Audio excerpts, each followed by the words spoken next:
Welcome back to KSL Outdoors. I'm Jared Hargrave. Well, I'm down here on the Utah-Arizona border on a backpacking trip through cesspools. Man, that took a lot of water to do that. Extreme flash flood danger, and a 13-mile-long slot canyon. I've had this trip on my bucket list for a long time, and today, I finally get to hike through Buckskin Gulch.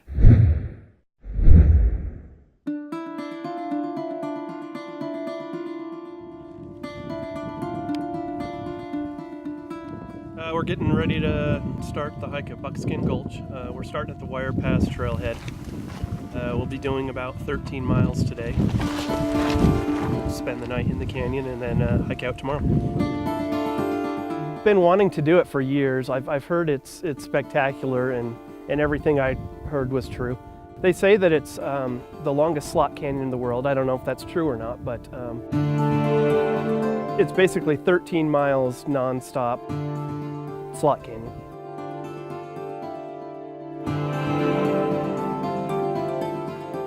Once you get into the canyon, Buckskin itself, it gets narrow and it gets deep pretty quick, and it doesn't change for 13 miles. You know, this was an amazing experience. It was like the landscape was just nuts, and just coming here and just getting high on life and just with good friends, you know.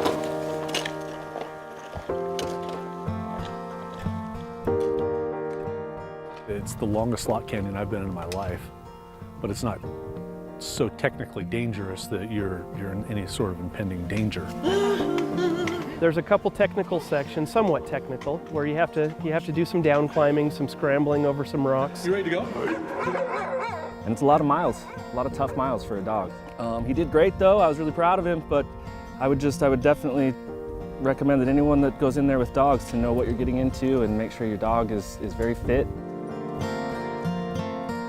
A flash flood could cause issues. You definitely want to check the weather, and you don't want to go in if there's any chance of rain at all. And then looking overhead and seeing all these logs and how high the water level was. And it's like walking in the middle of a jigsaw puzzle, hoping that there's not an earthquake. What was your favorite part? Probably the cesspools. I think they're aptly named because the water stays down there. It's 40 degrees, but it actually adds a little depth to the hike. I love chocolate milk. It's like you're walking through this stuff, and it reminded me of being a Willy Wonka in the chocolate factory, just swimming in this chocolate goo. We'll show this to your wife. Past the cesspools, there's the Moki steps built into the rock wall. Put your left foot back and you got it. There you go. And a rope where you can pull yourself down. It's very challenging and technical, but fun. It's amazing. It feels like you're on another planet. It's something, you know, you'd expect to see on Mars or something. It's like you're in the belly of the earth for 13 miles for an entire day of hiking. You're out in nowhere, and then you don't come across anybody. And oh, it's incredible.